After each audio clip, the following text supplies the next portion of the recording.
morning and welcome to the final day of round 1 for the Idemitsu FIM Asia Road Racing Championship happening here at the Petronas Sepang International Circuit in Malaysia. Yesterday we had qualifying in the morning and race 1 in the afternoon, and it was action-packed. In the TVS Asia One-Make Championship we had a bunch of incidences, and ultimately it was Sarthak Chavan from India that managed to take the victory. 2 Malaysians on the podium as well though, Ramdan Rosli in second, Haziq Fairuz in third.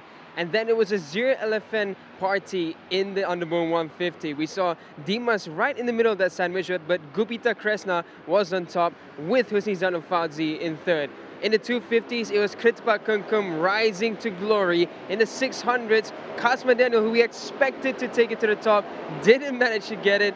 Kip also didn't manage to get the victory, and Helmi at the very last minute found the setup and the bike performed at its absolute best. And in the thousands, Hafiz Sharin stormed to a very famous victory, 5 seconds ahead of Kito Abe. What's going to happen today? We have the warm-ups for the morning. It's a nice warm morning here at the Petronas Sepang International Circuit. And then we'll have the pit walk. The pit walk will be happening over here. So if you guys are around Sepang, around KL, around Selangor, even around Negeri Sembilan, do come down to the Petronas Sepang International Circuit. Join us for the pit walk. There's also a food festival going on up there where you guys will be seated. So there's plenty of things to happen, plenty for the family. And also, we have Happy Bags. With 65 ringgit, you guys stand a chance to win a motorcycle. There's plenty to do, plenty to see, and after that, you can watch race 2 in the afternoon. So, come down to the Petronas Sepang International Circuit and join us for today's action.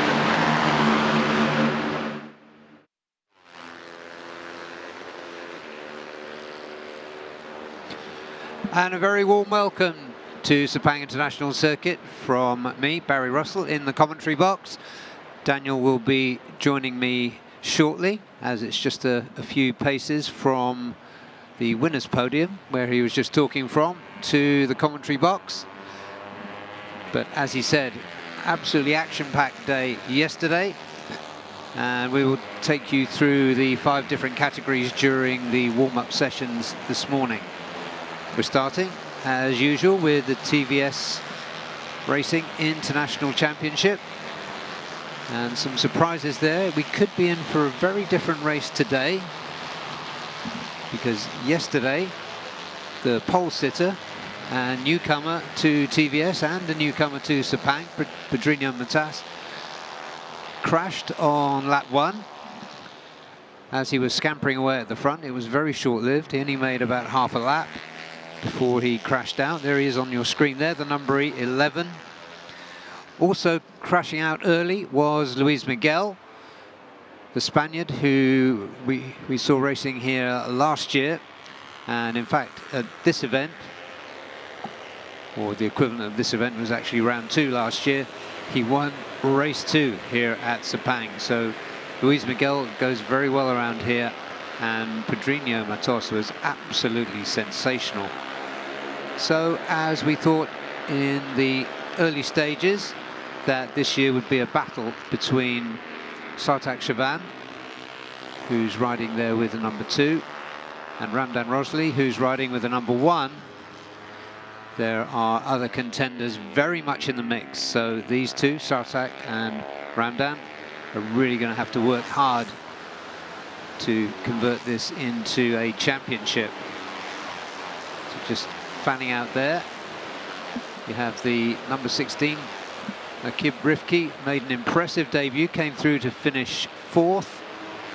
The winner in the end was Sarthak after a lackluster performance in practice on Friday, and in qualifying on Saturday morning he came good from the middle of the 2nd row in the race to come through late to win. Hardly saw him at the front except when it really mattered, and he finished ahead of Ramdan Rosli and Haziq Fairuz, who's really got the hang of these TVS Asia machines. So it was a fun race yesterday.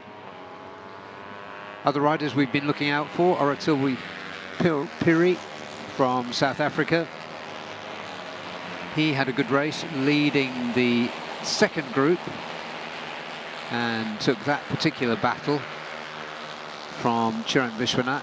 And an improving Leandro Paredes, the Filipino, having by far his best outing. And also John Lopez from Colombia almost completed the top 10. He was finished 9th ahead of Fadil Al-Ghassani. Nixon Frost finished 11th, the young New Zealander, now 15 years old. And Tyler King, a newcomer from New Zealand, another very young New Zealander,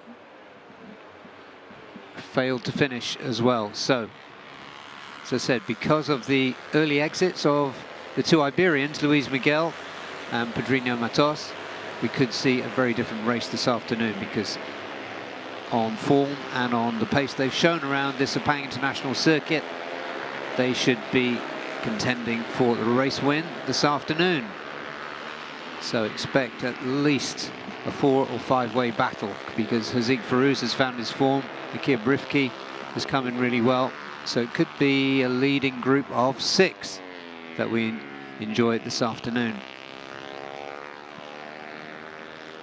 Now looking at the timing screen here, this is a quick warm-up, 2:22.957 for Ramdan Rosley.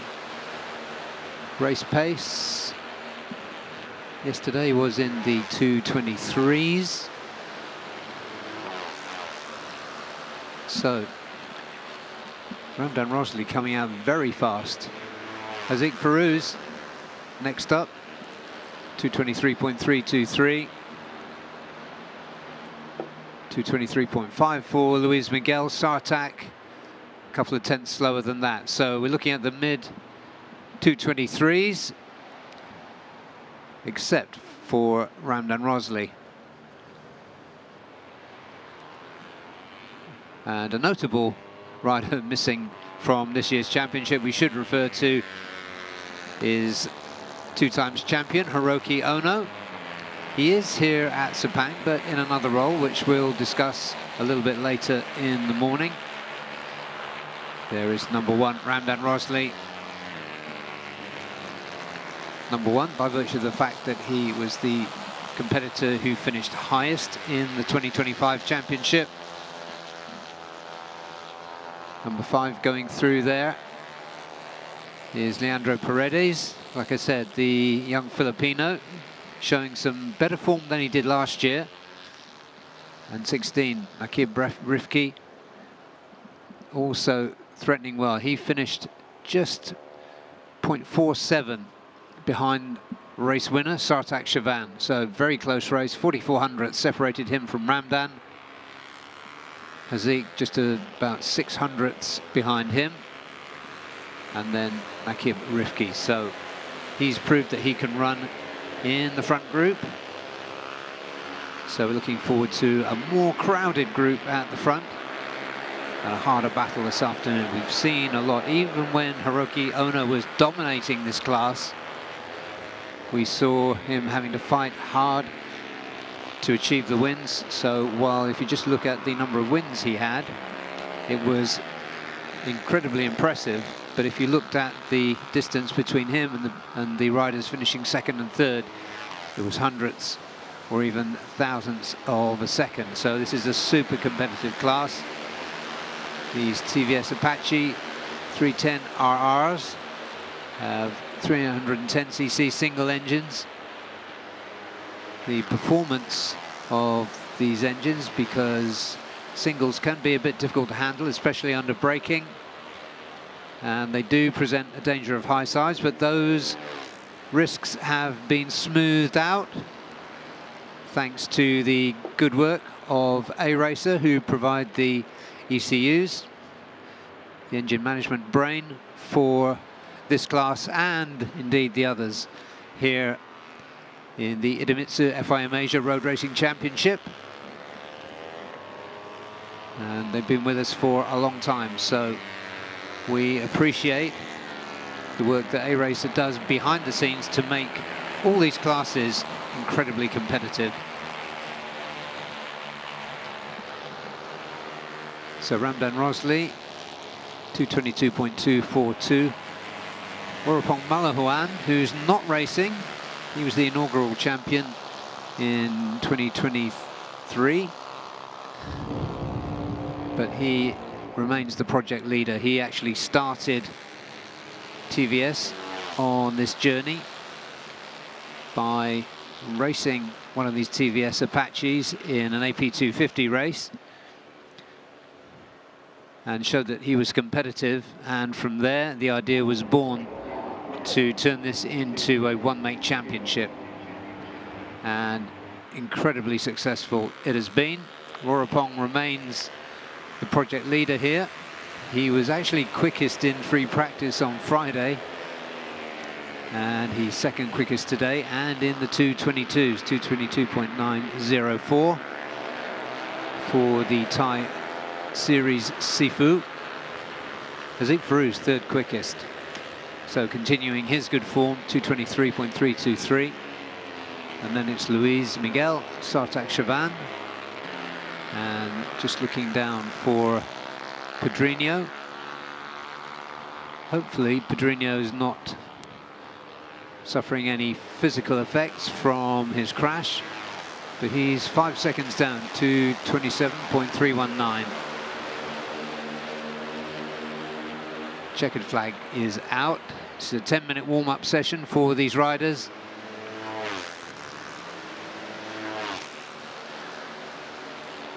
And these will be the last riders to complete the warm-up session.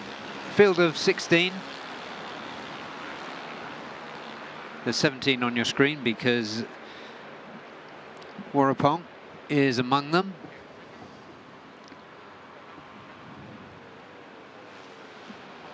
So that's the warm-up done. So we admire the vegetation there. Ramdan Rosley, that's a really quick time for warm-up. He means business today. 222.242 for the Malaysian runner-up in last year's championship and the year before. Warapong Malahuan, this the team leader, project leader. Azik Farouz was third with a 223.323. Then it was contender Luis Miguel. Sartak Chavan, fifth, yesterday's winner. Nakib Rifki, yesterday a very close P4. And then it was Chirant Vishwanath, Leandro Paredes. Those two close together in the finishing order yesterday in the second group. Paredes being 8th. And 9th was Oratilwi Piri. South African did a 224.994. Then it was Fadil Al-Ghassani, Tyler King, who was a non-finisher yesterday, and Nixon Frost, John Kento Turner representing Japan, and then Rakshit Shahari Dev, 226.003.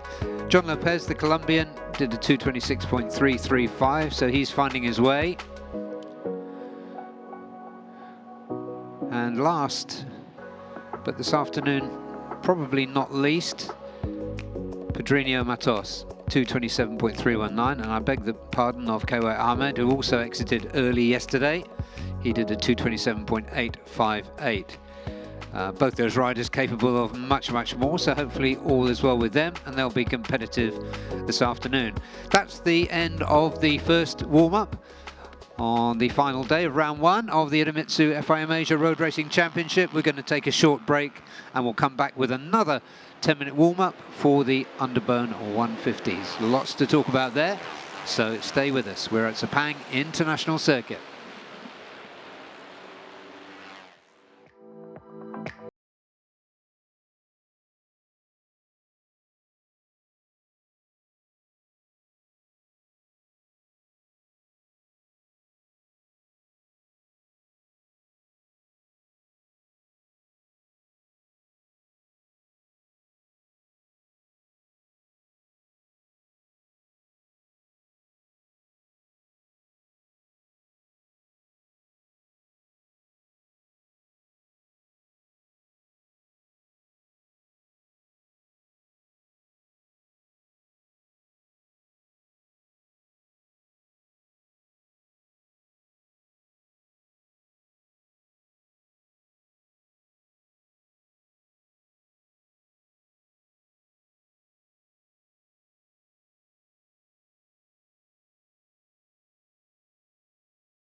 Welcome once again to Sepang International Circuit in Malaysia. We are just south of Kuala Lumpur and very, very close to the airport. So if you're in a neighbouring Asian country, there's still time to get here for race 2 this afternoon. And it would be worth the money without a doubt, because yesterday's race 1 were in all classes were pretty sensational in different ways. In the Underbone class, which you can see them coming out on an outlet for their 10-minute warm-up session, it was especially competitive, with just 0.02 of a second separating race winner Gupita Krishna Wardana from Dimas Juliet Moko. And indeed, the first 10 finishers finished within 0.979 of a second. So that's not unusual, but it never fails to thrill. And while Zia LFN's Gupita Krishna stole the show yesterday, and his teammate and last year's runaway championship winner Husni Zainal Fauzi finished 3rd, so he had 2 Zia LFN Yamahas on the podium. There is the formidable number 143, Husni Zainal Fauzi.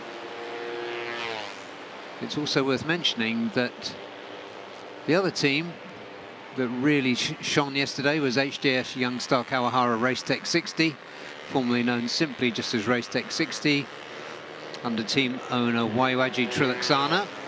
They finished 2nd and 4th, so there was just 2 teams locking out the first 4 places, separated as they were by 0.4 of a second. So it was a great day for Zia LFN and for HJS Youngstar Kawahara Racetech 60. What can they do today? Well, there are plenty of people hoping to get amongst it. Not least among them is Rendi Oding,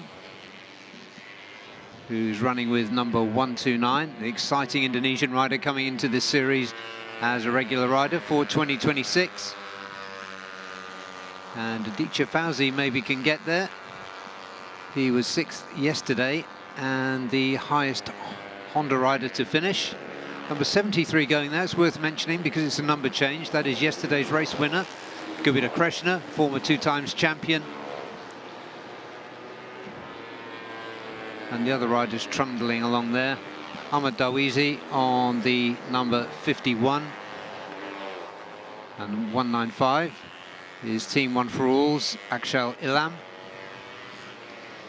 There goes Gupita, a very popular winner yesterday. Despite the fact that he's been in this championship for, must be at least a decade, he hasn't lost any of his enthusiasm or his edge for competing in this category. And Dimas Juli, who was 2nd to Gupita yesterday, is the rider tracking him, the number 52 for HJS Youngstar Kawahara Racetech 60. There goes Gupita. No flying laps done yet.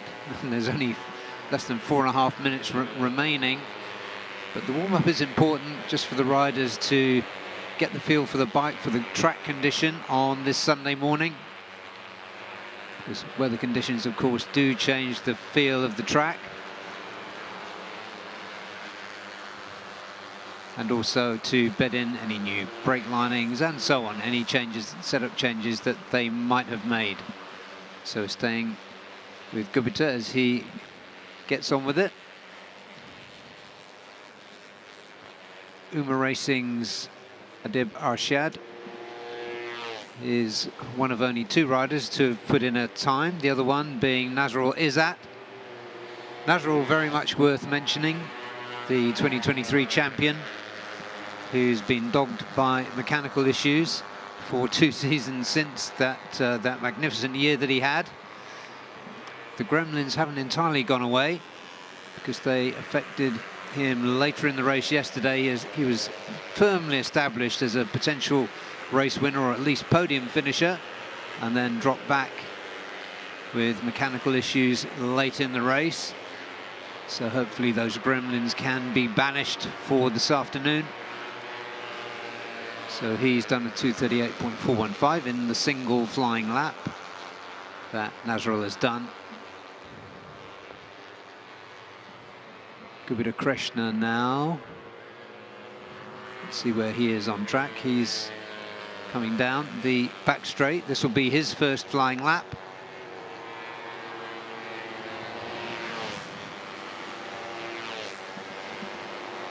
The number 66 behind him is Afeezi Supat on the Vosges. Shout out for Vosges too, because the Chinese manufacturer really took on a challenging task by coming into this category, which is dominated by Yamaha and Honda and has been for so many years. They struggled last year, made some improvements, but they were still nowhere near the front. Well, yesterday they both finished within 1.8 seconds of the race winner. So things are most definitely moving in the right direction for Vosges. Shirat Sauki, he had an impressive run yesterday, as did Fadli Regani. They were quick and looking like potential winners.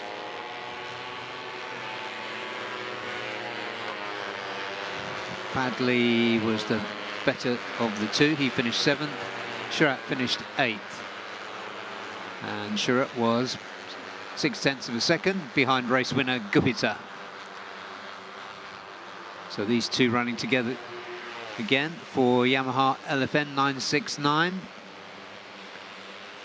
You know, any Indonesian rider who throws a leg over one of their machines is going to be competitive. And Shirat Sauki and Fadli Regani certainly proved that to be the case at the start of this 2026 season. Other Hondas, the next best finishing Honda, Adichie, was 6th. 9th was Kiki Sudirman. He was 0.7 of a second off the winner. And a rider that really did look competitive from the Philippines was John Emerson Ngito on the 4S1M Evo Yamaha.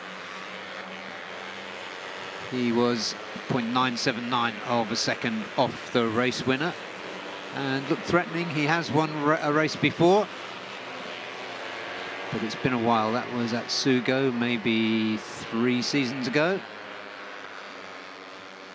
But John Emerson Ngito looking really on form at the start of 2026. There goes Dimas Juli. He started from pole position yesterday and turned that into a very, very competitive P2. As I said earlier, just 0.002 of a second. If you think you can measure that, good luck. 0.002 of a second adrift of Gupita, who just did a brilliant job of timing his run to the finish line. Number 60 there, just on the right of your screen, just going out of shot now, was Waiwaji Trilaksana, who came through to a fighting 4th. And is always a threat. Like Gupita, he has 2 past championships and remains competitive, even though he has a lot of responsibility in running that HJS Young Star Kawahara Racetech 60 team. But at the stage and age, Waiwaji, where he is putting something back and making a really good career move. Well, once again, Dimas Juliat Moko was the quickest rider on track.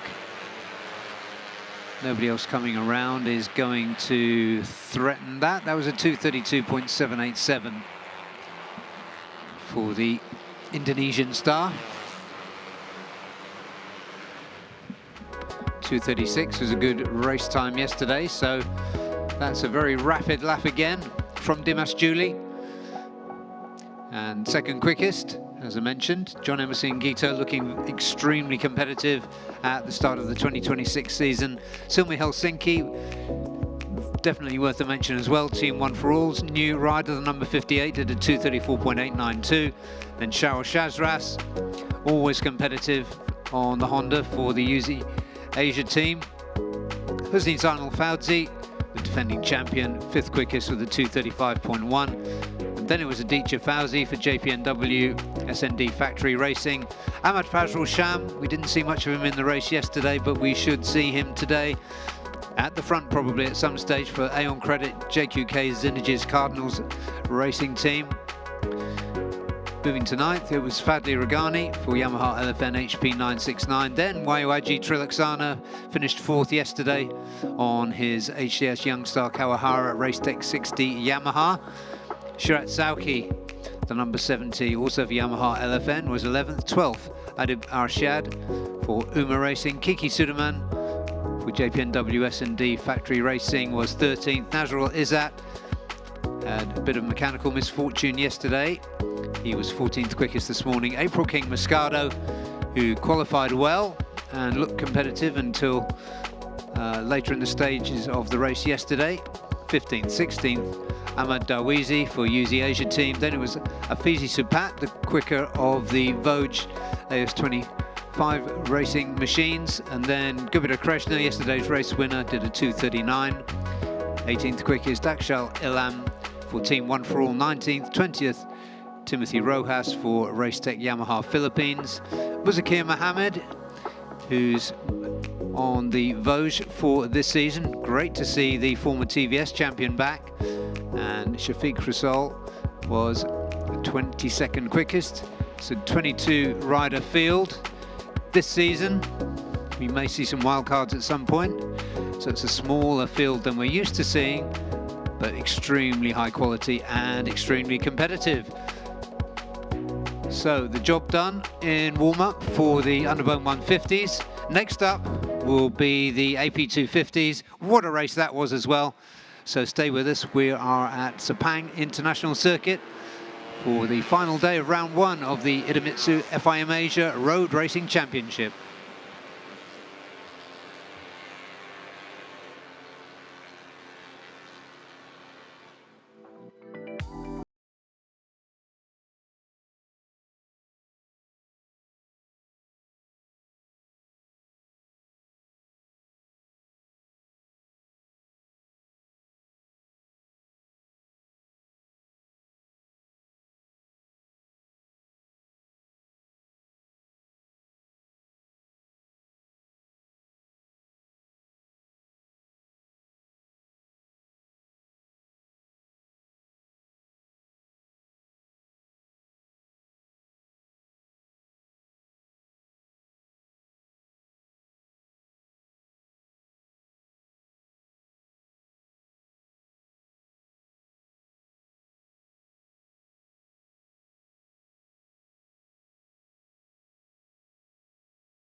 Thank you for staying with us at the Petronas Sepang International Circuit. This is the final day of round one for the Idemitsu FIM Asia Road Racing Championship.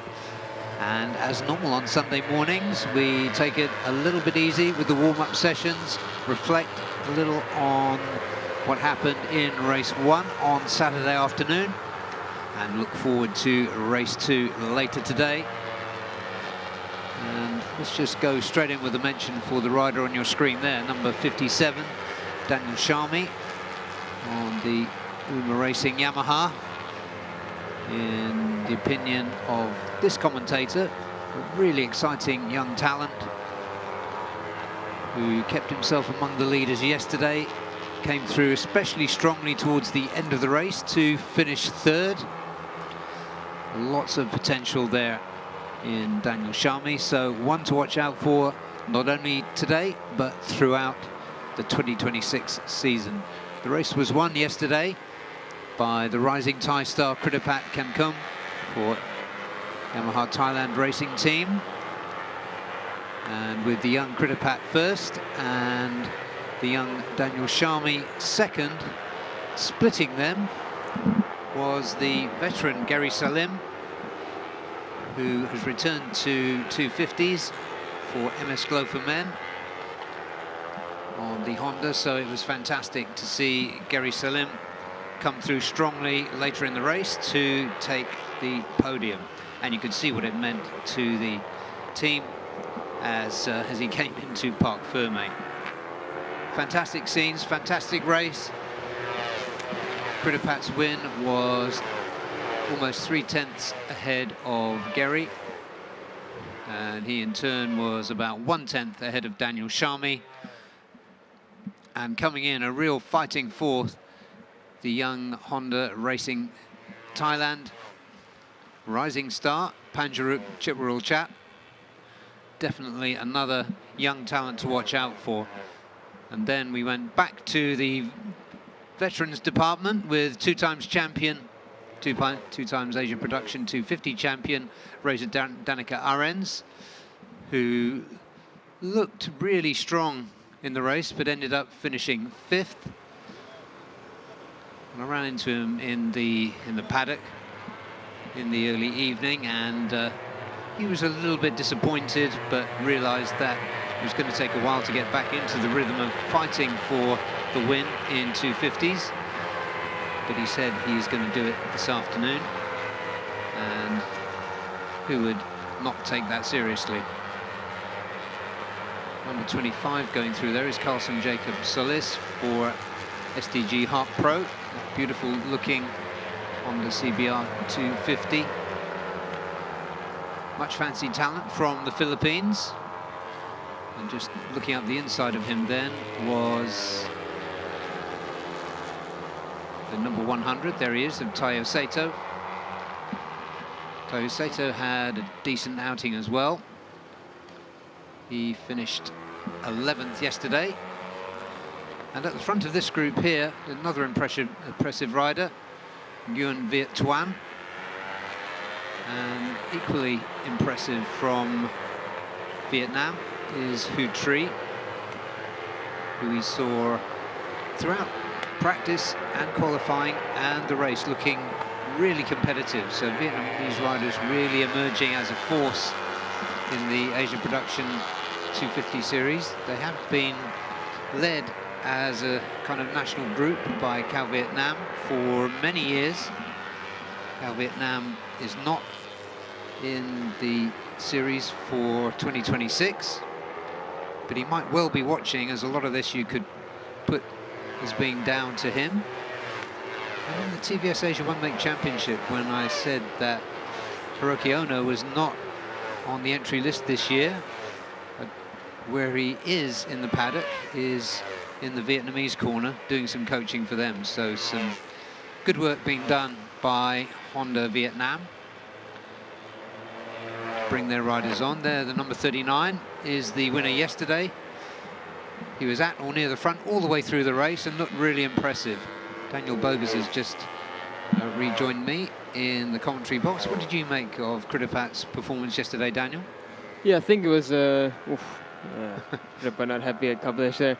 But yeah, I think Kritapat, he's shown a lot of confidence, and I think maybe that's what he was lacking a bit. I mean, he always had self-belief, but I feel like he's come into this 2026 season just with 110% of a mindset. So he's ready to take that step onto the top every time. Yeah. Still not happy there. Yeah, it's that step from being an occasional race winner to a championship contender, isn't it? And I agree with you. That's what I can see in his riding and in his body language in this very early part of the season. So let's see how he follows up his race 1 win this afternoon. Now, we'll just go on, Daniel. Yeah, I was just going to say Panjaruk is another one that I found really impressive in the race. I mean, he seems to really like Sepang. When he came here on the Talent Cup, he was brilliant. And yeah, I think we can't discount Panjaruk from a couple of podiums this season at least. He's a young boy, but he really has the talent. And Honda Thailand really has quite a number of talents coming up. Panjaruk is one of the youngest coming up. There's another couple of twins who we'll probably see in the future soon, and they've also been right behind Panjaruk, so I expect Honda Thailand to bring them up as well very soon. It sounds like a parent's nightmare, having two motorcycle races. Two motorcycle races going in tandem.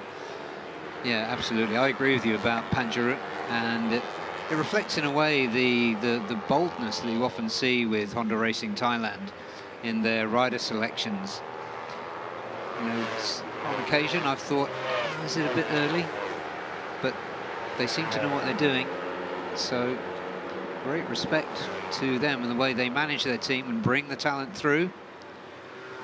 I think perhaps the mindset for Honda Thailand is the sooner you get them learning the ropes, the faster they'll develop their skills, and I think it's paying off so far. I mean, we can see with Tanat, we can see with Quesada as well. Yeah, I mean, strategically it's bold, because if you are Honda Racing Thailand, you want to be winning all the way through. So it does take some strategic courage, I think, to put young riders in before they're quite capable of winning. Yeah, I think it's which I find, yeah, to your point, I find it really quite cool that they're willing to take that risk, because they will know it's a risk. You're putting a quote-unquote unproven. They're proven in other championships, but this is a whole different ball game. So they're unproven. You know that they have skills, but can they do it on a production bike? It's a real interesting risk that they take, and it honestly makes it quite interesting. Yeah, it certainly does.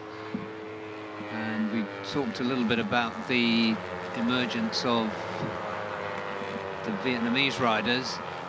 New rider into AP250s on that very distinctive Team One for All bike. Their colours really well established them as a brand, I think, in this series. Pirapong Nubimpeng stepping up. Had a very respectable P8 yesterday, 2 seconds behind the race winner, Kritapat. There's the number 1, 2, 3, getting a little crossed up under braking. But as I said on commentary just before you joined me, Reza Danica told me yesterday evening that he was going to win today. He was a bit miffed with himself for not winning yesterday. So let's see. Now he's really got a complete feel once again for this AP250 class after 2 seasons in 600s. Let's see if he can do that this afternoon. Somewhere amongst there was the Kawasaki green of Unai Pascual. What have you made of him so far this weekend? I think he's brilliant. I mean, we know the quality that he was going to bring. Those who watch the World Supersport 300 Championship will have seen him, but of course the Achilles heel, shall we say, of what he's doing now is going to be that bike. I did have a chat with them, and yeah, they said there's a few things they need to sort out. The bike just doesn't have the response that they wanted to yet. So it's going to be a development in progress. I think this round one will not reflect the quality of the riders or the team yet. And I think round 2, 3 onwards, we will see some big changes for the Kawasaki Green. I think we will have to expect Unai to reach podium spots eventually. Yeah, let's hope so. It's good to have a mix. 3 very different kinds of machinery in this Asia Production 250 series. Also, that was good to see that Carlson Jacob Solis is up and healthy after his nasty crash yesterday. Yeah, that's right. I saw him at breakfast today, actually, with his right arm strapped up, but he's made it out. So, crasher yesterday.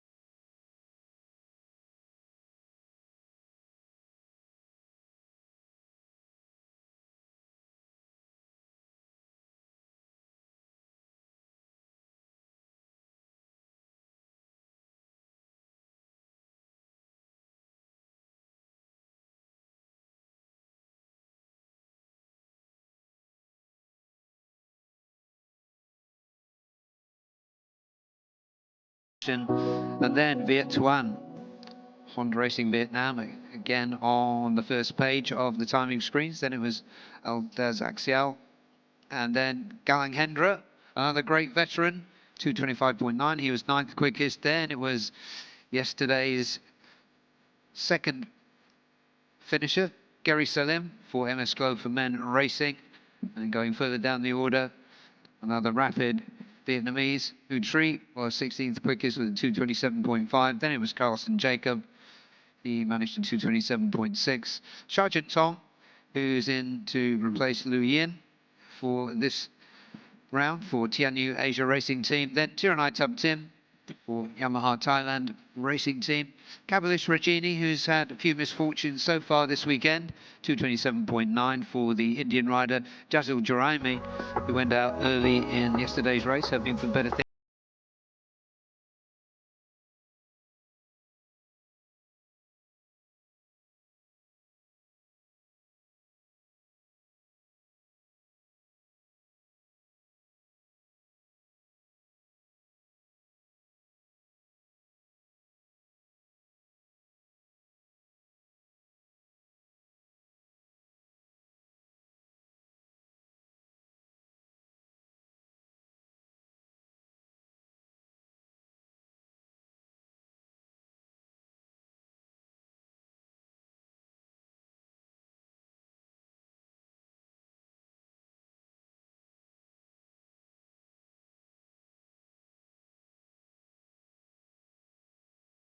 Registered for the season, but we're going to take a break.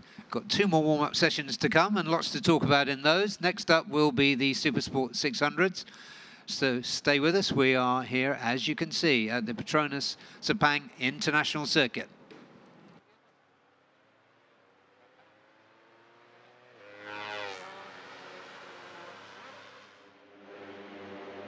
So right now I'm with McKinley Carl Pass. Carl, Friday was a bit of a tricky one for you, but in the race it looked a bit better.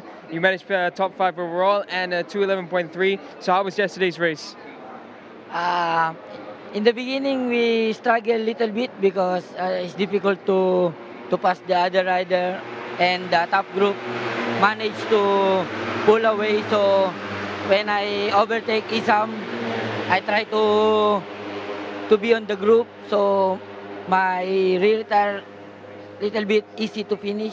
So when I already in the group, I'm starting to struggle. So maybe for this race today in race 2, maybe we will start to be more easy on the tire. So we will have this for until last lap, so we can have a good feeling for battle for the last lap, you know. So I hope we can make in the podium today. So you plan to try any new setup or any changes for the warm-up session? Yes. After the race yesterday, we see the data, and I think we changed the front suspension. So I hope he can he can help me more easy to turn. So in the race, it's more easy for me to fight in the front. Thank you so much, Carl. Good luck for today. Thank you, thank you.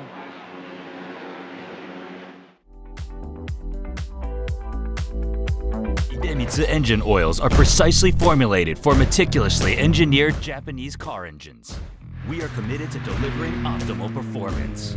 We fulfill this commitment through 5 ultra-protective benefits known as Quintec Guard.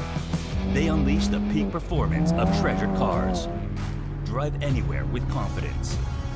Feel the excitement in your heart. Warpong, you've been doing a lot of testing so far this weekend. Yeah. What are you trying on the bike? Because we know there's a new fairing, but what else are you trying? We not only fairing, we have start treating with new tire also. New front tire is make our is can quick and more smooth in the entry corner. And for now is we are going up next step. And now today also in the morning I have some testing with the future bike. And feeling is so much, I'm confident it's positive. So we see that you're confident and the lap time is very good. Yeah. Will you race again for fun or will you just be a test rider for now? No, only my job now, only testing and coaching. Sometimes you will see me on the track, on the service road. It's not by I crash, no. It's I just looking for some rider, and for sure I need to share my experience because I stay with TVS also now 6 years. 6 years, and I know a lot for all detail. I think all detail testing by me. And now we are grow up big step a lot compared with 2020, 2020. And now we are growing up. Before we are use the TVS Asia 1 make, but now it's not. Now we are use the name is TVS Racing International Championship. You see, if you have to see, you have some many flags from European, and also in the future, I think it's more for incenting from some rider from European to join us. Wow, we're looking forward to the future. Thank you so much, Warpong. Yeah, thank you so much.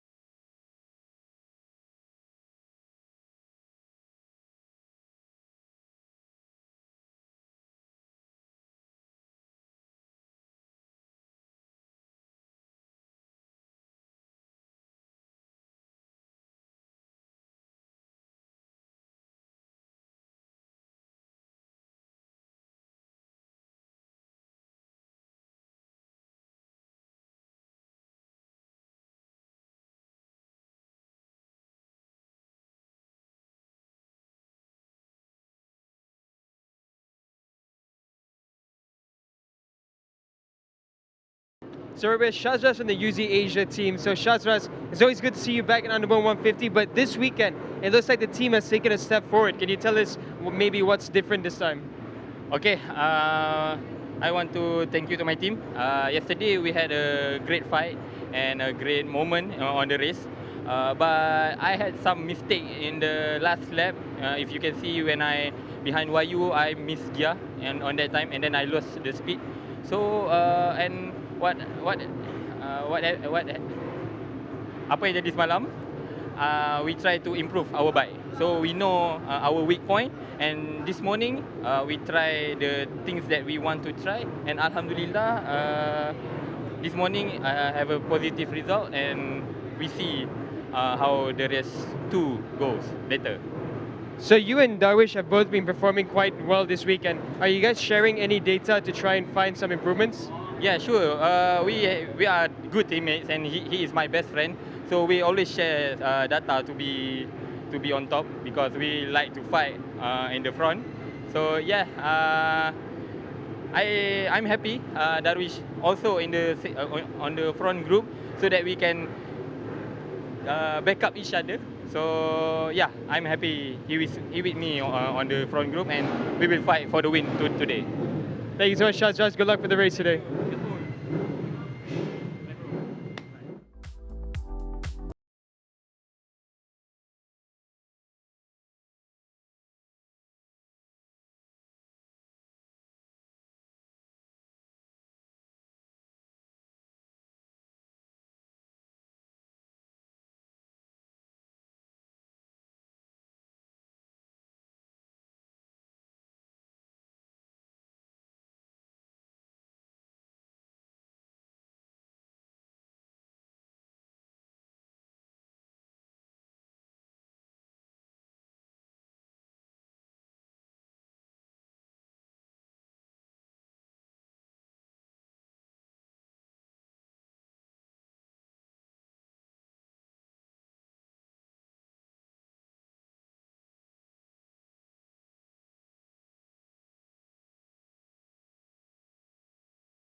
You are with us live on Sunday morning for warm-up sessions.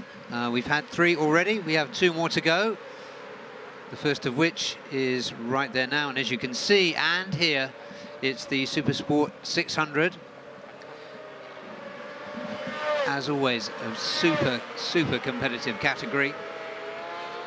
And we saw all kinds of unexpected things happening this weekend already. So what do I mean by that? Well, on Friday, practice was pretty much dominated by Daniel Kazmayuddin on the Hongleong Yamaha. And then when we got to qualifying, we expected him to convert that into certainly a front row position, but it didn't happen. He and the team misjudged when to make a run for it on the rear qualifying tyre, and he didn't make it. He ended up qualifying on row 2, and in the race he made a pretty indifferent start and ended up finishing down in 5th. 5th is not a bad position, of course, but for Daniel, and given his form over the weekend, that was something of a surprise on the downside. On your screen there, you can see, well, we were looking at the number 31, Tanat Longpliao. Tanat usually goes really well here at Sepang. That hasn't been the case this weekend. He came through quite strongly in qualifying, but in the race didn't quite come together for him. So let's see what he can do today. He's got his compatriot, Yamaha mounted compatriot behind him, number 500, Anupab, who finished the championship last season on even points with the winner for the year, Daniel. Kazma won it on countback, and that was an incredibly fine margin, because it was decided on the last straight of the last lap of the season. And Anupab did briefly think he'd won it. He'd done enough to get the championship, but it wasn't the case, and Kazma clinched it on a countback based on results. There is Daniel, sporting more green on his bike now. You can see the helmet, you can see the green number. That's new for the Malaysian star.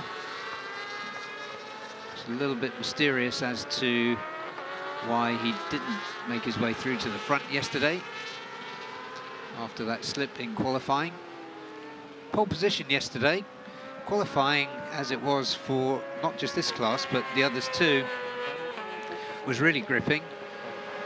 Karolidin Pawi, who we know his quality as a former GP rider and GP winner indeed. He came through, he looked really strong on Friday in practice, and in qualifying he went on to break the qualifying lap record and take pole position. In the race he started briskly, but faded back to 3rd and then crashed out of contention later in the race. And the real story of the race and the performance of the day, in my opinion, was that of Helmi Asman, who had struggled all the way through practice and qualifying, and then found something for the race. He started not well. He had to come through from 7th, but he worked his way through during the course of race distance and edged out a win. Just progressed steadily through the field to win by almost 3/10 of a second from Anupab, who hounded him through most of the race once he'd gone past him, but didn't quite have an answer for the pace of Helmi Asman. So a magnificent performance by Idemitsu Honda Racing Malaysia's Helmi Asman yesterday. And frankly, a disappointing one for the rider that's just gone through, the number 27, Daniel Kazmayuddin, the defending champion. At the top of the timing screen in this warm-up session is his teammate, McKinley Carl Paz, 2019 Underbone 150 champion. had lots of international experience and is in his second season now in the Supersport 600 category. He performs well on race days. His teammate has just gone ahead of him as we speak. They are in the late 2:10s. So McKinley Carl Paz came through to 5th yesterday. I gave you a bit of incorrect information yesterday. Kazma finished 9th. Sorry, 7th. I'm getting my numbers mixed up for some reason this morning. There is the 500 who finished 2nd. 24, riding with something of an injury, is Supersport debutant Isam Iqmal, who looked so strong in 250s for Victor Racing. He returns with Victor Racing again on the Yamaha for 2026 in the 600 category. So great to see him there, and we'll be looking to see what progress the Malaysian star can make.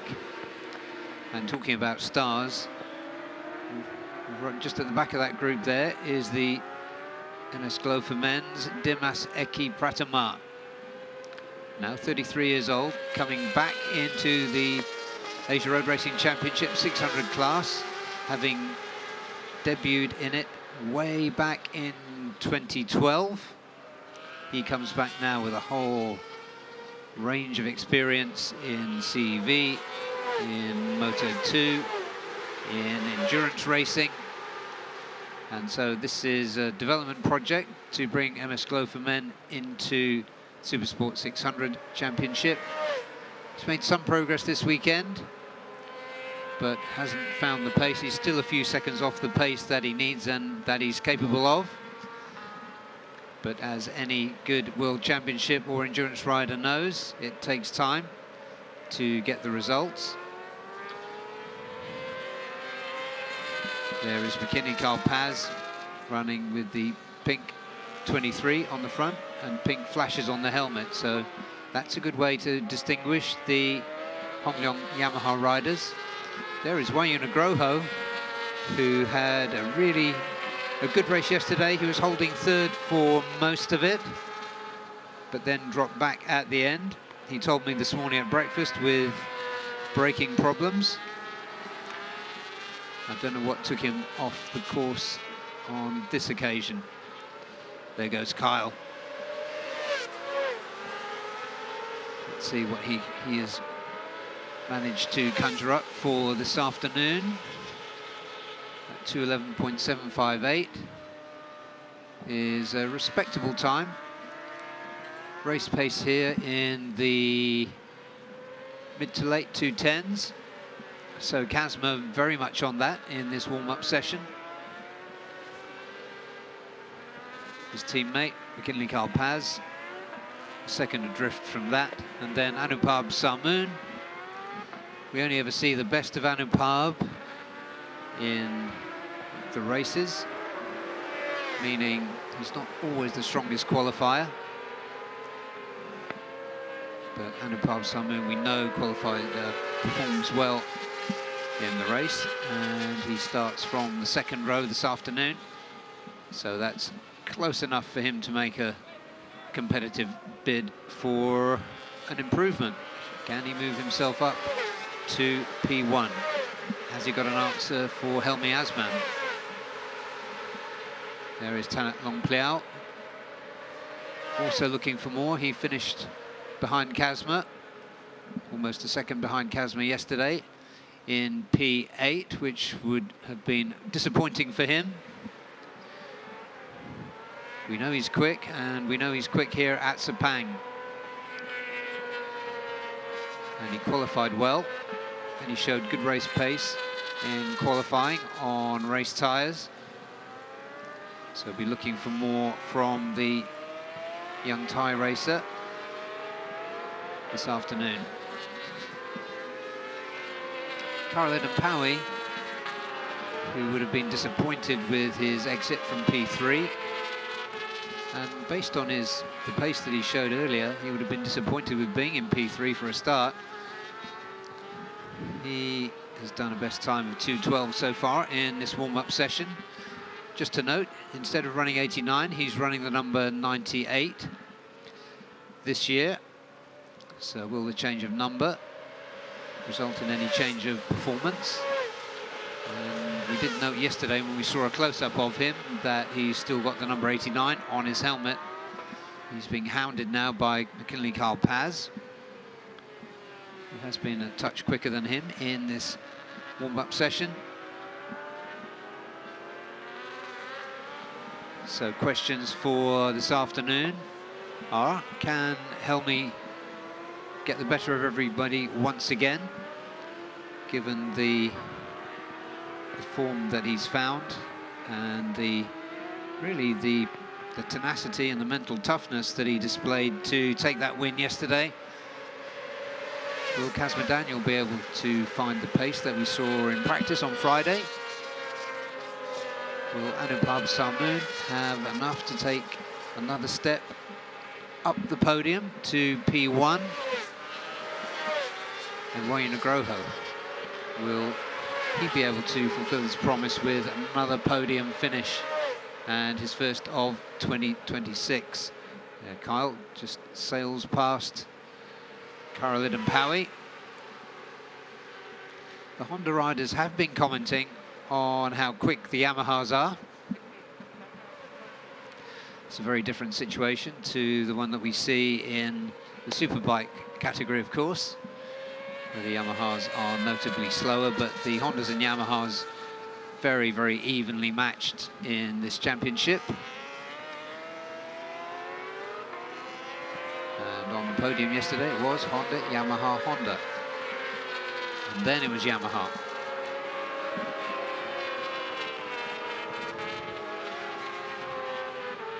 So McKinley Carl Paz cruising behind him, Karolidin Powie. Let's see what he can do from pole position this afternoon. Hurjan Atner. Hurjan Atner, the number 46, now in his second season. He was the 2024 AP 250 champion, moved up last season. Had a quiet one apart from a race win. One appearance on the podium, and that was a win at Mandalika. But he has looked stronger and much better adjusted to riding on 600s this weekend. And that was a worthy podium finish that he bagged yesterday. And he seems just more confident in the way that he's riding the bike and in the way he's talking about it as well. Top three as the session comes to a close. Kyle's still improving, so probably some setup changes for McKinley Carl Paz. But he's pushing to see what he can make of them. He's on the back straight now with Kip behind him.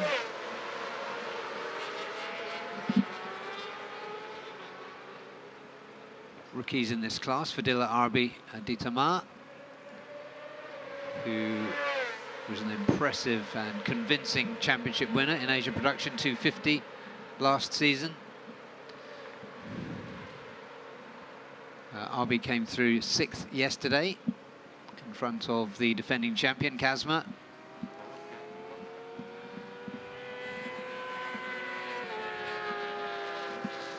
And Kyle showing the best top speed in this session as well, 255.9. And the top speeds range down to 238s for Tanat and Fadila on the Thai and Indonesian Hondas. So Kazma Daniel Kazmayuddin, great pace on Friday and great pace in the warm-up. What can he do this afternoon? Kazma Daniel scored a 2:10.676. McKinley Carl Paz improved through that session. 2:11.536 was his best time. Then it was yesterday's P2 man, Anupam Sarmoon.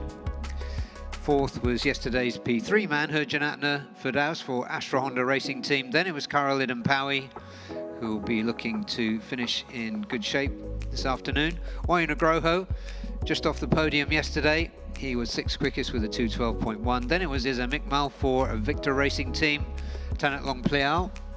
was 8th in the race yesterday, 8th in warm-up, 2:12.386 for the young Thai. Then it was Fadila RB Aditama for Astra Honda, 2:12.6. Then Kitsadar Tanachok for Honda Racing Thailand, 10th quickest. Ferozi Torikatula, good to see him on track because we missed him this weekend. He was a non-starter yesterday. Demaseki did a 2:13.884 on the MS Glow for Men Racing Team Honda. Jiao Tianhao for Victor Racing did a 2:23, and Helmi Asman, interestingly, concerningly perhaps, didn't record a time. He wasn't out at all in that session. Hopefully all is well with Idemitsu Honda Racing Malaysia's Helmi Asman. So 4 warm-up sessions done. We have one more to go here on the final morning's warm-up. We'll be back with you in just about 5 minutes with the final warm-up session, and that will be the ASB 1000. So stay with us. We are in the final day for round 1 of the Idemitsu FIM Asia Road Racing Championship.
So I'm with rider from Victor Racing, Criswell Villanueva. So Criswell, you've done some international racing last season as well in the R3 crop. Now you're here with the Asia Road Racing Championship with Victor Racing. How's it been so far?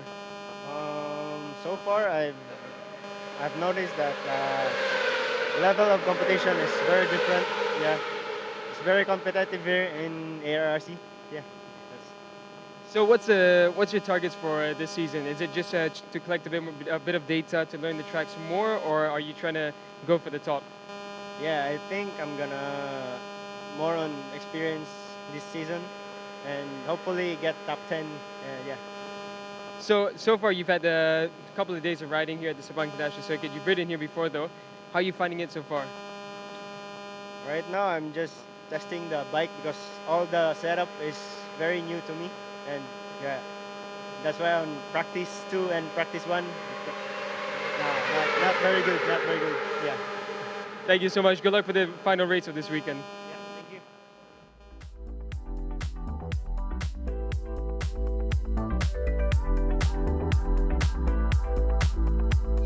Idemitsu IRG5. Start like a rocket and ship like silk with super bike proven nano-tailored oil. Ultra protective Quintec guard technology distills the wisdom of oil experts. 5 protective benefits in harmony unleash the peak performance of your engine. Nano Silky Tech ensures extra smooth upshifting at high RPM.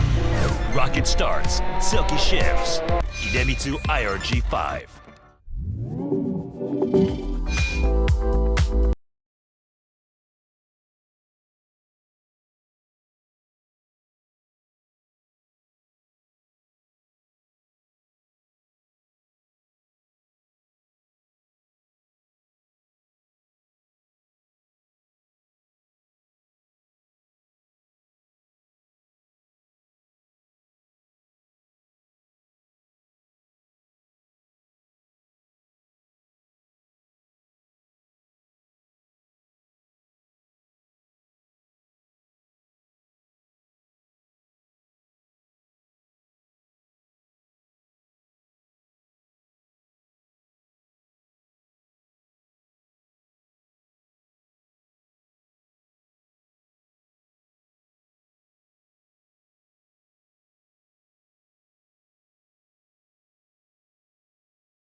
Welcome back to Sepang on this Sunday morning, and we were just looking there at the Savitar Team Asia BMW of Chan Ching Rong, a Malaysian chiropractor and pretty decent racer.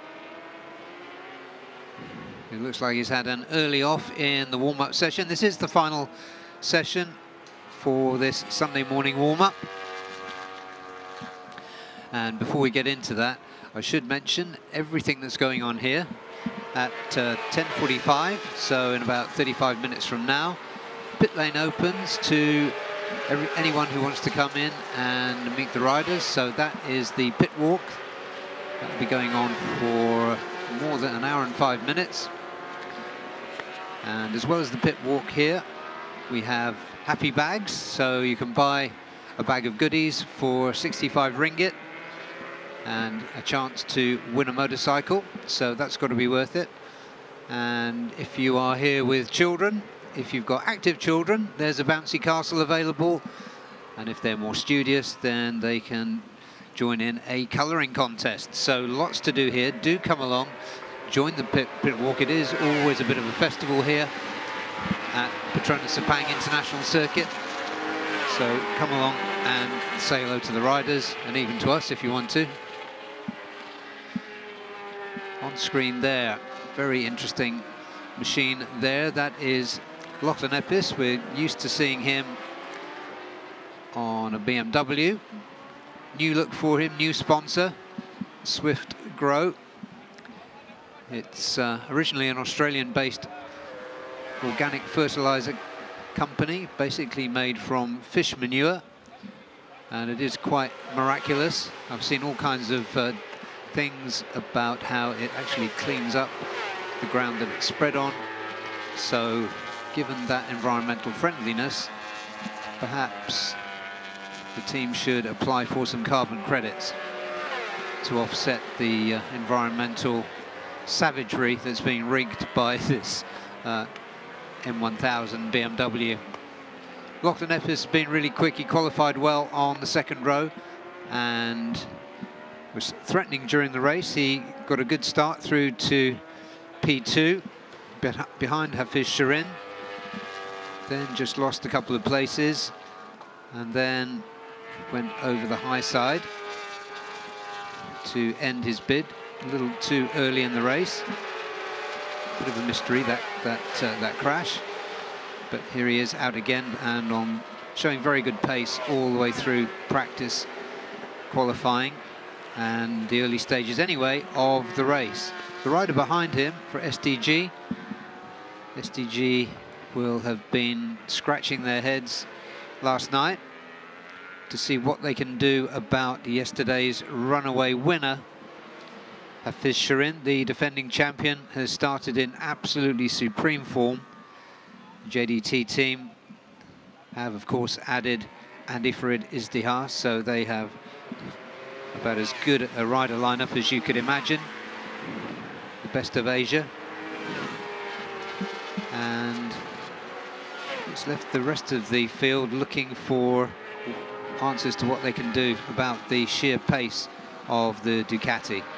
You can even see the Hondas that are themselves really quick motorcycles struggling on corner exit to stay with the Ducatis, but STG were closest. Kito Abe had a really good ride yesterday. Oh, yeah. By any standards.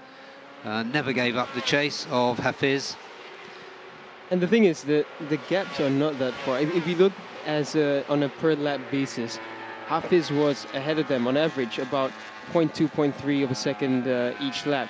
So we're talking about a small gap, but the thing is, as it goes across a full length of a race, it compounds, and that's where the gap just looked like it was a complete runaway, and it was, because Hafiz was brilliant. He maintained his pace so early on, and just no one could catch him. So it's going to be a big mission for Honda going into the next round.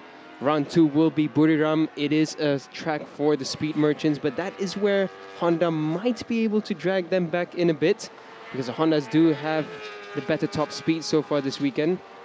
So it's going to be an interesting one. Yeah, and Well, while we talked about Hafiz running away at the front, Andy Friedrich de Haar, who has really made the transition from Honda to Ducati magnificently, and really got to grips with the rather different machine quickly. He was actually indicating that he was annoyed with himself yesterday for having not got a good start. I can imagine. I mean, the fact is he went down to 9th and fought all the way back for a podium. It was such an Andy Farried type of podium as well, and this is brilliant. Yeah, I get the feeling that he's almost tired of being known as the tyre whisperer. Yeah. Because he's so strong late in the race. It's almost become an Asia road racing cliche. Yeah, indeed. That, well, we've increased the race length from 13 to 14, and the immediate reaction was, oh, that's going to be good for Andy Friedrich de Haar. So I think he's almost tired of that. Yeah, we'll see if Andy can get a good start for the rest of the season, then I think he'll definitely debunk that. That's not like a rumor. I mean, it's a fact that he is the best late race pace, but we'll give him a new nickname. Yeah, let's see if he can get a good launch this afternoon. That would be different, and that could have a different race. I mean, if the Hondas can't compete with Hafiz, then can his teammate? We know Andy's quality. We know fair and square, he's beaten Hafiz in the past. So, yeah, but what a lineup they have, JDT. So, yeah, we had Kito Abe looking strong. Zakwan Zaidi was strong in practice qualifying, faded in the race. Yeah, I think Zakwan tried to put the fight early on alongside Kito, but Kito was just way too strong in that race. I think he extracted the most out of the Hondas, of all the Honda riders, and I think it was just a bit of a challenge for Zakwan to keep up for a bit. And then once Andy came along, I think there just wasn't enough grip left. And that's the key about Andy. He never goes too wild at the start, so that's why he has so much edge grip towards the end. He was doing a 2:06.0 for lap 8, 9, and 10, where everyone else had already dropped to about a 2:06.5. Yeah. So let's see how different this afternoon's race might turn out. A couple of interesting riders there. This one, the rather long Joe Francis, as he makes this Yamaha R1 look very small. Yamaha, of course, disadvantaged on speed circuits, it has to be said, by up to 20 kilometers per hour on the straights. Here's right over to Kazuki Watanabe down into turn 9. Oh, look at that, crossed up, swings it back around, a bit of chatter going on, but yeah, looks like he kept it neat and tidy at the end. Yeah. That's the control of a legend. Yeah, and a really nice shot of that Aprilia. Beautiful machine. He had fun yesterday, dicing with Anthony West, and will have been chuffed with himself, I suspect, for having beaten the Australian legend. So yeah, in the Battle of the Legends, which was quite a few seconds further back, he came out on top. So there's very limited scope for Yamaha to improve and to become truly competitive. Yeah, that's Fami that's gone down, Fami up the Wahaf. And that's a very second-hand looking BMW M1000. Certainly is. Wonder if he can get that sorted out in time. Oh, this is at turn 13. That is fast. Oh, coming in yeah. there about 180 kilometers per hour. Oh. Yeah, he knocked his head as he rolled over. I imagine the helmet would have saved him from any injury, but as always here at Sepang, the medics are straight onto it, taking him out of danger and onto the service road. But that is a very, very second-hand BMW. There is Anthony West, now 44 years old, and an absolute legend of the sport. And as we said before, when you think about talented riders that we've seen over the years, He is up there with the very best, including the current very best in the world that you can think of in terms of raw talent. He is, of course, on a Yamaha, so he's disadvantaged. But this is a nicely turned out Yamaha for MotoGo FIM Sport, Australian-based team. They also run Westy and Cam Dunker, who was on this bike in this series last year. They run them in the ASPK Championship. They finished 3rd and 4th in the 2025 Australian Superbike Championship. So they are competitive, but in Australia they have shorter circuits. And so it's a sweet handling bike, but with the 2 long straights we have here, and indeed it has to be said at Buriram and Motegi that are on the calendar, they're going to be struggling this year. I think the only chance in Motegi is the fact that there are some good sections where there's plenty of turns. So that's maybe where the gap won't be that bad. But yeah, the second you come to the downhill bit and the final 5 turns, really, that's where you need the horsepower, and that's where the Yamaha will just lack. There was a posting, it was actually just the unveiling of their Endurance World Championship livery, and everyone was speculating, is this the V4? And even I started buying into it. I thought, okay, has Yamaha done something for us this year? But yeah, it's still the same engine, the crossplane, and for now it's just lacking that final touch. It really is just that power difference right now. Yeah. Oh, Ant West said he felt that he was losing 2 seconds on the back straight.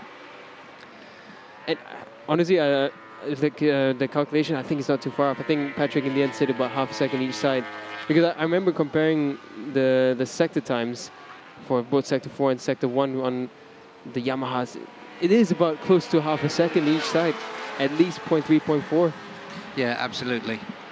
And for our viewers, Patrick that Daniel just referred to is Patrick Lee, the team owner for MotoGo FIM Sport Yamaha. A real stalwart of this series, racer himself back in the day, but now putting a lot back into the sport, and we're extremely appreciative of that, especially bringing a legend like Ant West, I was going to say, but there isn't really a one like Ant West, so bringing the legend Ant West back into the series, let's put it that way. It's so great to see Anthony West in this championship. It's so great to see teams like the MotoGo back here, and it's the second season, so we're hoping for better results for them eventually.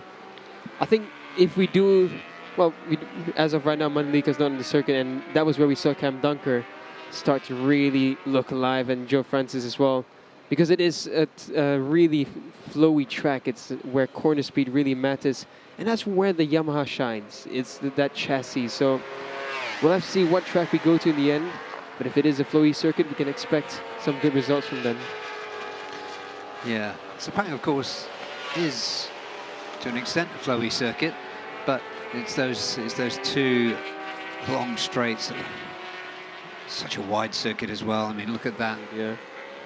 I mean, if you look at the sector times, it's in sector 2 and sector 3 where the Yamahas are. They're not bad. They're quite close. They're keeping up with the likes of the Ducatis and the Hondas. But the second they reach sector 4 and sector 1, it's a different story.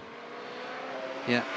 We're also always cheering up this bike and this rider, Aaron Noradin, on the Suzuki. So good to see a Suzuki in this championship, even though rather like the Yamahas, they're disadvantaged on top speed. Suzuki did release a new bike last year, late last year with the winglets, and a lot of improvements. So theoretically, that would make this bike a bit more competitive. The updates that they've given seem to be quite promising.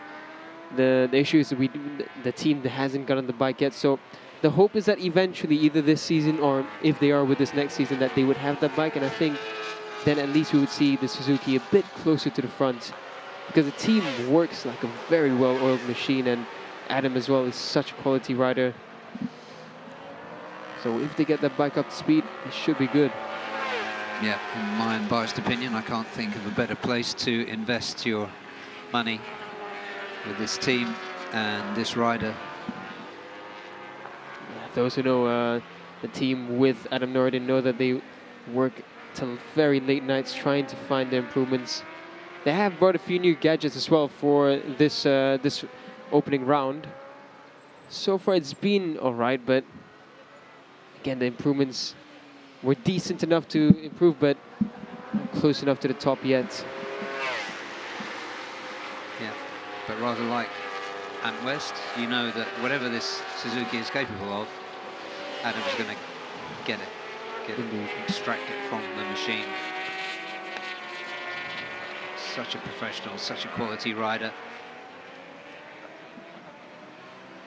So Kito Abe's been quickest in this warm-up session. 206.485. So kind of medium competitive race pace. Yeah, I think the interesting thing right now is that in this warm-up, of course it's just a warm-up, but no one's really riding only at 70%. But Kito is the only one matching his actual pace. And that also could be because Kito never gives anything less than 110%, but that's just how he goes. Probably, yeah, genetically impossible. The only big improvement so far has been Azroy, 206.6. I think this is only the second session that I've seen him clock in at a convincing 206, which is weird for Azroy. He should be way faster than this. Yeah, in the end he had a reasonably good race, but if you compare with what he achieved in 2025, then it's really nothing. And it's been the tale of the Idemitsu Honda Malaysia garage so far this round. One rider is doing pretty good, and then the other one just seems to be struggling. It's bizarre. Yeah, so hopefully Azroy will get it all together and come through earlier than he did yesterday. It was a late run yesterday that bagged him that P4. Makarina Tirapuvapat, we haven't seen him on screen, but he came within 3 points of the championship last year and has been pretty lackluster this weekend, it has to be said. There goes the checkered flag to end this 20-minute warm-up. And while I've got you here as the renowned Sepang cloud whisperer, Daniel, what are you thinking about this afternoon? Don't shake your head. I will not give any predictions. I have been disappointed in myself. You can see how close we are to the airport. Sorry to interrupt. You were probably grateful for it though, weren't you? Yeah. So Kito Abe was quickest in this warm-up session. Decent race pace, 206.485 for the SCG Hawk Pro rider. Azroy Hakim Anwar, decent pace from him, 206.652 for the Malaysian. Then it was Andy Farid Izdihar, the faster of the two JDT Racing Team Ducatis, though this was only warm-up of course. Sakwan Zaidi, he's had good pace all weekend, also in the 206s, as was Adananta Putra, an impressive newcomer to this category. Makarina Tirapuvapat still apparently not finding the pace that he needs and that he's capable of, 207.4. Same time roughly as Hafiz Shirin Abdullah, yesterday's runaway race winner, and Adam Norridin, whom we were just extolling on the AMI Suzuki. He was 8th quickest. Then it was Lachlan Epis, who's been quick all this weekend. Had that unfortunate early off in the race yesterday. Then Rocco Sessler, 207.8. Rocco looking very comfortable in the 207s this weekend. Then it was Ant West in the mid 208s on the Yamaha. And then his sparring partner from yesterday, the great Kazuki Watanabe for Team Tatara Aprilia, 12th quickest. And Joe Francis, another Yamaha mounted rider from the UK, of course, 13th. Then two Savitar Team Asia riders who crashed in that session, Fahmi Abdul Wahab and Chanqing Rong. So that is it, ladies and gentlemen. Pit lane is about to open for the pit walk, and as I said at the start of this session, it is a bit of a festival. The weather's lovely here. There's enough shade if you get close to the pit area, as you can see from that shot, so do come say hello, take some selfies with the riders, collect some merchandise, buy a happy bag and win a chance to win a motorcycle. And what else have we got? We've got Bouncy Castle for the active kids, we've got colouring competitions for the studious kids, we've got everything here. Food festival, Malaysian Food Festival is a mouth-watering prospect indeed. So we'll be back at, let me just check the time, I was going to say 12:35, but I do think I'm right. Yeah, 12:35, that's the off time, so join us at 12:30 for TVS Racing International Championship Race 2, where Daniel and I will be joined by the mighty Des Corkill, the voice of ARRC. So we're going to take a break now, hopefully see some of you in pit lane, but join us again at 12:30 this afternoon for Race 2. We're at the Petronas Sepang International Circuit for the first round of the Idemitsu FIM Asia Road Racing Championship 2026.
The engine oils are precisely formulated for meticulously engineered Japanese car engines.